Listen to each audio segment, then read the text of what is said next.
Hey, welcome to another exciting episode of Urban Politics. I'm your humble host, Fizz Ed Music, and this right here is Urban Politics. I want to thank you all for liking and subscribing as you do. Please, as soon as you have a chance, take your little cell phone over to YouTube, like and subscribe. Fizz Ed Music, Urban Politics. Without further ado, I want to jump right into it like a car and drive because there's all types of tasty and delicious politics to sink our teeth into. Ladies and gentlemen, I know what you're thinking. Where have you been, Ed? We ain't seen you in a while. I've been on hiatus. Yeah, hi haters, been on hiatus. I get even, I hate us, Kanye West. Anyway, we've been on hiatus. Your boy got a life. I've been going through things. I'm the head of a household, man. I got a family to take care of. So sometimes I got to work and do other type of stuff. And I don't have time to bring the show to you. I've also been trying to work on things for the show. I want to get some technical help around here. Bring it to you the way you used to see in the news show. So I'm getting on that, ladies and gentlemen. But give me a minute because Rome was not built in a day. And I'm broke. So... with that saying, anybody working for me is working pro bono, right? That's why I do it all. You know, executive produce, the talent, all of that. You know what I'm saying? This show is definitely my baby, but it's time to share the baby, right? So there's that. So you know what I'm saying? All those who've been hanging in there, I appreciate you. And please hang in there because you ain't seen nothing yet. I've been doing this show for years, but I'm going to step it up, ladies and gentlemen, because like I said, I love this show. I love bringing the politics, little known politics, to you, or just talking about things other people maybe talking about, but they're not talking about it like me or getting the same angle that your boy Fizz Ed is getting on it, right? So with that said, we'll get right into it, man. Politics has been nuts lately, but I'm gonna mix some because pop culture bleeds into politics, which I love because as a youth, probably since about 10, 11 years old, I always was a huge purveyor of pop culture. I love pop culture. I always love music, and you know I'm from the MTV generation. So when Madonna and Michael Jackson and all them people was doing their thing, I was right there watching them and you know soaking it all up. So I love that type of stuff. So we're gonna start off with some pop culture, and then we'll get into the politics. Number one is what's on everybody's lips. Everybody talking about that Drewski skit where he dressed as Erica Kirk and then Erica Kirk had the nerve to come back and say, you know, what if she did blackface? Now, first of all, if you know Drewski, and I've been following the cat for a minute now, he is hilarious. First of all, somebody holler at Lorne Michaels. I don't know what he doing, but he need to get up off his rusty dusty and check out this brother Drewski. Because this guy's commentary, social commentary, you know, the spoofs that he does, the characters that he does, it's so spot on. I put him up there with like an Eddie Murphy or somebody, one of them guys, you know, who does like skit comedy or something because he that good. You know, when he did The Minister and had the red bottoms on his feet on because I'm walking in the blood and all that. That was huge. That was controversial. It was spot on, especially when he left in the Maybach and told the brother, "Don't touch my car." Chef's kiss. And then this thing. First of all, I remember turning on the intranet one day and I saw Drewski in all the makeup. I didn't even know it was him though, because somebody else had shared it to me. And I was looking at it and I was thinking, oh, okay. And then when I finally put it together, I was like, oh, okay, I guess he's just making fun of conservative white women. I thought it was hilarious. I thought it was spot on. But then when somebody like parodied it next to the Erica Kirk stuff and showed how he was specifically making fun of her and specifically doing mannerisms and the stuff that she had did and said, whoa, mind blown. Like I said, man, that guy is a comedic genius. Give him some type of award. I don't know what award you got for internet comedy, but he needs it. He deserves it because Drewski is truly talented. And Erica Kirk now talking about what if she did blackface. And then before I'm bringing the show to you today, just maybe an hour ago, I was reading thing how now Jake Paul says he's working on a blackface skit. Said now, you know what I'm saying, all bets are off. You know, no, the races should be able to make fun of each other. No, that's stupid. That's real stupid. Even when Erica Kirk was talking all that stuff about Drewski, there were tons of white folk, people who do not look like me, letting her know that, no, listen, you cannot do that because there's no historical reference for whiteface. There is for blackface, right? You know what I'm saying? So there was a guy who did create the Jim Crow character, who did tour that and make it popular in America, and then it got outside of America. So now other countries and other nations had this horrible caricature of black folk to make fun of and ostracize. That never happened with white folk. So for y'all to run around and try and do blackface, nah, it's still racist. You're still going to be quote unquote canceled, if that's even a thing anymore. You know what I'm saying? But that's appropriate because blackface has been used to degrade, or you know what I'm saying, or to degrade a whole culture. You know what I'm saying? A whole black culture. That's never happened to white folk. So you can't do that. It's not. You can't draw no equivalence there. But she's wanted to. He wants to. Good luck with that. Good luck with that. There was a story in there that said, "Oh, we're dying for that. Go on and do it. Go on and do it." And I tell them too, go on and do it. It ain't gonna do nothing but lose you some fans on your side. You don't have any fans on this side, and come on, man. If you're a black person in America and you would be tripping off one of them doing blackface, come on, man. We got bigger fish to fry than that. You know what I'm saying? But that'll be horrible for you and your career. So I'm dying to see it. Jake Paul, Erica Kirk, do it. Do it. Go on and put on some shoe polish and dance a minstrel show or something. You know what I'm saying? And see what that does for your career. But it's not the same, and it's not even going to be funny. At least what Drewski did was funny. It was hilarious. It was spot on. It was poignant. It was funny. It was hilarious. So that's the difference.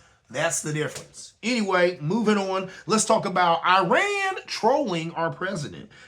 I'll be 50 come this June 9th, and I never thought that I would get into a point in my life where politics is being settled over the internet. Now, I've always been a fan of like Twitter, which is now X, only because all of our political people are on there. And now these days, I'm not necessarily a fan so much as I watch it because I do this show and I'm interested. And a lot of politicians and political people are on Twitter. Now, it's sad because we have an administration that's more concerned with likes and views and clicks, and that's why they're on there. You know, and they end up telling the political business of the day just because that's kind of sort of their jobs, not what they're really interested in. Pete Hegseth and some of them people, they're interested in clicks and views and looking good, not interested in really doing a good job or doing right by the American people. But it is what it is, ladies and gentlemen. Oh, I gotta fix this real quick. I swear my camera ain't right. I swear it ain't right. I swear it ain't. Hold on. Oh. Maybe. Okay. Anyway, so that's what they're interested in. These are serious people, so that's why I'm on Twitter. Well, X now anyway, right? But you know what I'm saying? Iran has been basically trolling the president. How? With memes and videos, and the videos are actually funny.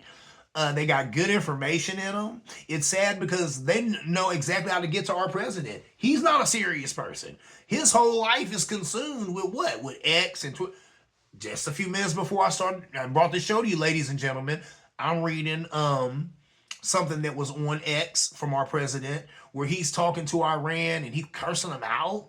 Our president using egregious language, dropping F-bombs or whatever, just saying all types of filth, flour, and filth, as Bill Cosby would have said back in the day, all types of filth, flour, and filth. And Iran mad at them, talking about you better open the Strait of Hormuz. It's sad. And then the person who was sharing that information was saying that here it is, Easter Sunday. Everybody else is talking about love and Jesus and forgiveness and all that good stuff. Our president can't do nothing but try to get at Iran, and they ain't getting at them. If anything, they sitting back laughing because they have really gotten up under his skin with memes on the internet. That is what's pathetic, ladies and gentlemen. When did our politics sink to like the level of 14-year-old girls or something? But they knew exactly how to get at him, and it works. It works. But they were saying that Iran has been waiting for this. Some of y'all are probably too young to remember, but I can remember years ago when Barack Obama was president and Bibi Netanyahu, he wanted to come over here and address Congress. And Barack Obama was like, nah, we don't need you to do that. And then he did it anyway because he's racist and he ain't got no respect for the black man. He definitely didn't have no respect for the black president. So he just came over anyway and addressed Congress and said the same crap that he's been saying for years. Oh, Iran, if they get a nuclear bomb, it'll be the end of the world. It'll be the end of the world. Why? When everybody else got a nuclear bomb. Israel got nuclear bombs. America got nuclear bombs. China got nuclear bombs. I think Switzerland's got nuclear bombs. I don't know. Don't go quote me. But all these superpowers got nuclear bombs. But somebody, oh, if Iran gets a nuclear bomb, that'll be the end of the world. No, no. They just wanted to go to war with Iran. And now they found somebody stupid enough to do it for them. So that's what's going on now, you know? And luckily you have people in the military who are like, we're not going to die for Israel. We're not going to Iran to die for Israel, you know? And I'm glad that's happening, but we'll see what happens with that. You know what I'm saying? We will see what happens with that because that's what's going on right now. We're at war with Iran for no reason. A war that didn't have to happen. And now the Strait of Hormuz, I think that's what it's called, is closed down. They're going to keep it closed down. They saw this coming. Iran has been waiting for this. So now they're relishing the opportunity to get at him. What I like about Iran, though, is that these people are so smart. They put it out there. They said, look, we have no beef with black folk. They said that. We got no beef with black folk. Basically, what they're saying is, we know y'all don't run anything over there in America. We know y'all don't run anything over there in America. And guess what? The same internet we got access to, they got access to. So all the police shootings, they've seen that. The George Floyd thing, they saw that. They saw the Sandra Bland stuff, they saw that. The Eric Garner stuff, they saw that. The United Nations saw it too. That's the reason why they didn't put a name on it and said, yeah, you know what I'm saying? Reparation need to be given back to these people. But that's another story. I'm not even dealing with that today, ladies and gentlemen. But my point is, everybody in the world has eyes, and everybody sees how we're treated in this country.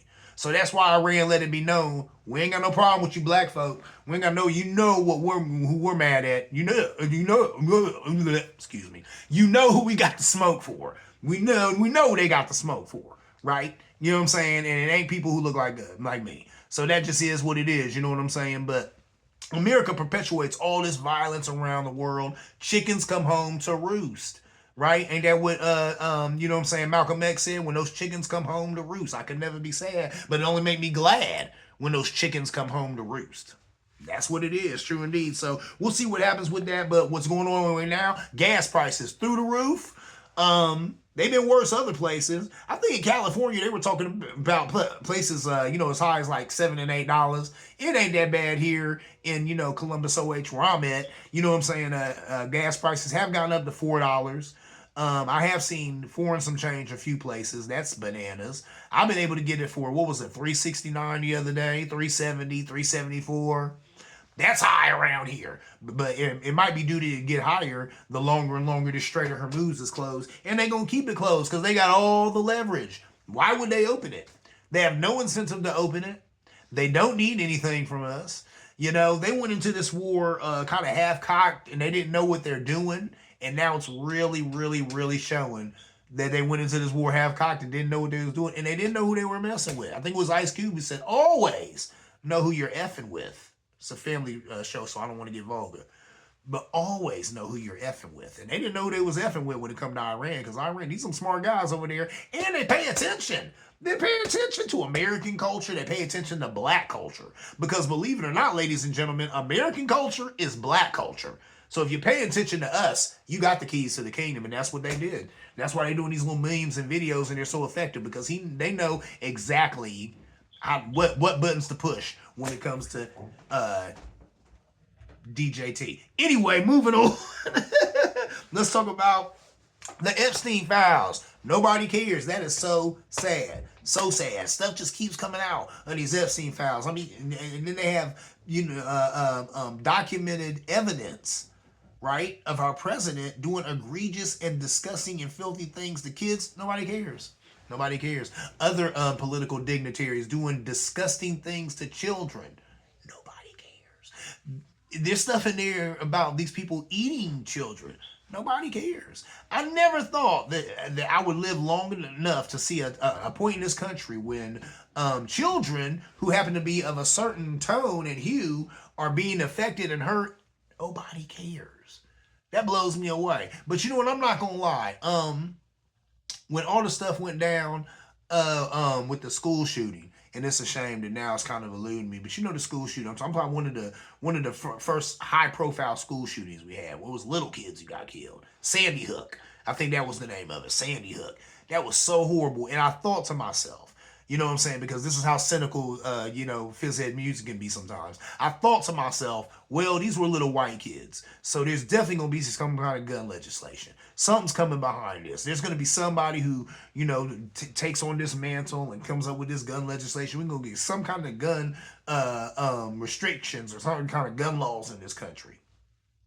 Nothing happened. That's how silly I am. Here I am thinking that, even young white life with Trump money. This is America. Don't nothing Trump money. Pun intended. Don't nothing Trump money, right? And nothing changed. So nothing changed. Why would I be surprised that these Epstein files that came out and nobody cares? Nobody cares. Now I get it. It's kind of like a lot of the things that are happening right now. Here's the thing that we all can take heart with. Check this out. A lot of stuff has come to light. A lot of stuff that no one's even talking about, doesn't even make news because, the current administration is really, really good at throwing crap at you, throwing so much crap at you that you can't deal with anything. So they're good at that. But Trump won't be there forever. And once he steps down and you get a new executive, then you get a lot of these old cases opened up. And people can still face retribution. People can still face accountability because it'll be a new standard bearer, a new administration, and that Department of Justice will actually do its job and investigate some of this stuff, right? But I mean, it was shown how Elon Musk and Trump has stole the election. There's, just all types of stuff that's come out and nobody's even dealing with, but that's because right now you have, a Republican Department of Justice. The Department of Justice works at the discretion of the president. It's not supposed to be like that, but that's what's going on right now. But as soon as he's gone, as soon as they're gone, and you got new people in there, they're going to start opening new cases. And some of this stuff has no statute of limitations. And even if it does, I guarantee you, you'll still find a way to go back and prosecute these people. So take heart with that. You know what I'm saying? People don't understand that administrations change, things change. People change. And when those things happen, now people who didn't give a damn about that little nastiness you was doing a year ago, now they care. Now it's going to be all that people can talk about. Those days are coming, ladies and gentlemen. So I hope a lot of these people doing this stuff understand that. But I'm old enough to know that, and I've been watching politics for a long time. And when that regime change happens here in America, what you going to do, ISIS members? Some of y'all be coming up on charges, I promise you. I promise you. Because the internet don't forget nothing. Some of y'all gonna come up on charges. So watch out for that. So there's that. So this Epstein Files thing, it's not over yet. But we'll probably never really get to almost the bottom of it until we have a new executive. That is what it is. Anyway, moving on. I want to talk about something that's near and dear to my heart, right? Being black in America is hard and annoying. Follow me with this, ladies and gentlemen. Walk with me for a minute. Listen, I wouldn't rather be anything but black. But it can be hard. It can be annoying. It's really hard sometimes, though. Because I think there's some black people who don't like being black. Because to be black is to deal with everything that comes with being black, right? Our history and our present, our past, all that stuff. And sometimes that stuff is hard to deal with. Sometimes as a black person, you just want to live your life as a human being. I know plenty of black people who probably wake up in the morning and the last thing on their mind is that they're black, right? You know what I'm saying? They just want to live life as a person. It's hard enough to be just a man. Now you got to be a black man. That's rough. So I can understand a lot of black people want to just detach from it. I don't want to deal with that. And I'll deal with whatever. Maybe I'll deal with money or finances. Maybe I'll deal with, comedy or whatever. I'll deal with anything, but I don't have to deal with what is the black struggle because that's a piece of it, right? And I get that. But as black people, we have to allow ourselves space to not always have to deal with that, right? So sometimes, okay, I think I've even talked about it on the show. I can remember seeing an interview, I think, where Joe Budden was mad at Jeezy. And he's going off on him like, oh, you got this platform, and why aren't you saying this? Why aren't you doing that? And Jeezy's like, hey, calm down, bruh. I'm just having a good time. We have to allow ourselves to do that, black folk. You're always going to be black. Slavery, that's always going to be there. The black hardship experience in this country, that ain't going nowhere. It's always going to be there. But we have to find time to party for 11 seconds, as a friend of mine used to say back in the day. We got to party for 11 seconds. We got to celebrate for 10 minutes. You know what I'm saying? Enjoy life. We can get back to all that. It ain't going nowhere. But as black people, we got to learn to let our hair down sometimes and enjoy that music that doesn't have a message.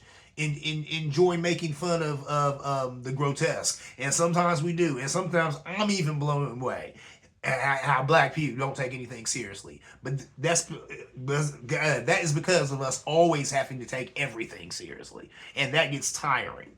So it's good that some of us can step outside of that, and those of us who have a problem stepping outside of that need to step back and maybe take a page out of the book of those who are able to let their hair down, who are able to think about something other than the hardship of the black experience. Think about the good pieces of the black experience, right? So there's that. You know what I'm saying? Interracial dating, you got to teach your biracial kids that they are black. Yes. Listen. Yeah, that's real. Now, people talk about how, mothers and fathers have to have the talk with their black kids about the police and all that. Please, as parents of biracial kids, don't think that you don't have to have that conversation with them. If their skin is light, they're considered black in this country, you got to have that conversation with them.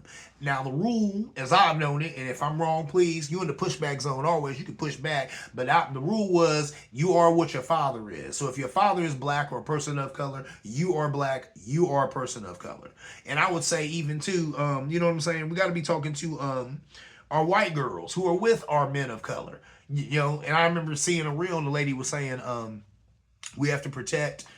She said, as white women, we have to protect our black men from ourselves. And that's real. They need to understand that. You know what I'm saying? White women, you call yourselves liking brothers or liking men of color. That's awesome. That's cool. But know that, you know what I'm saying, if y'all in a restaurant and y'all just having a regular couples fight and you start crying, that could be an issue. And that's what the lady in the reel was saying. She was saying that her son, who was biracial, was dating a white girl. They just had a regular argument or whatever. 17, 16-year-old kids having a lover's quarrel or whatever. She got real emotional, upset, starts crying. People in the restaurant start getting concerned. Saying start asking her, is she okay? Is she being threatened? Start talking about calling the police. Are you serious? Yes, because that's a black man. And it's sad because his woman needs to understand that she gonna have to protect him even from her. You know what I'm saying? Because people have died behind white women tears, right? A lot of stuff happens in between white women crying. And even though they thought that they was just shedding tears, ask Emmett Till how that can go sometimes. Some people, you say you being dramatic, Ed. Nah, I'm being real. This is America. I know how quickly things can change and people can change. So that's what's up. You know what I'm saying? So white women out there, you call yourselves loving black men, you call yourself loving men of color, know that sometimes you got to protect them from yourself.